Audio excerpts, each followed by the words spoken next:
Pair পদ্ধতি শুরু হয়েছে। আমরা পেয়ার পদ্ধতি বুঝি না, সাধারণ মানুষের পেয়ার পদ্ধতি বুঝে না।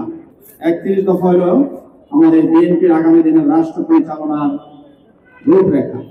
31 দফার মাধ্যমে এ দেশ আগামী দিনে পরিচালিত হবে ইনশাআল্লাহ।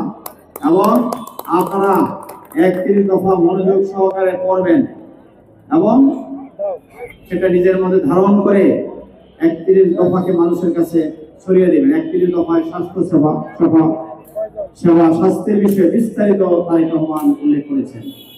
এবং আমাদের এই 31 দফাতে কৃষকের বিষয়ে বক্তব্য আছে, কথা আছে এবং আমাদের সুশাসনের বিষয়ে উল্লেখ আছে, যুবকদের বিষয়ে উল্লেখ করেছে, মুক্তিযোদ্ধাদের উল্লেখ করেছে, আমাদের মহিলাদের বিষয়ে উল্লেখ আছে। 31 দফা বিস্তারিতভাবে সব রয়েছে।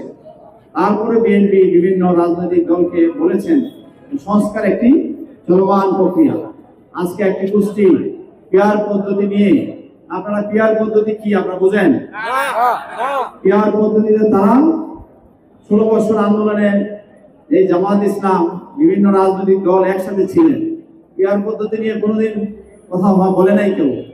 কি বলেছে? আমরা একটা সুন্দর, যেভাবে আমরা পূর্বে ভোট দিয়েছি তত্ত্বাবধায়ক সরকারের মাধ্যমে আমার ভোট আমি যাতে দিতে পারি সেই ব্যবস্থার জন্য দীর্ঘ আন্দোলন হয়েছে।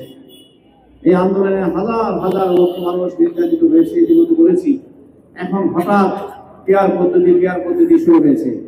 আমরা পেয়ার পদ্ধতি বুঝি না, সাধারণ মানুষের পেয়ার পদ্ধতি বুঝে না।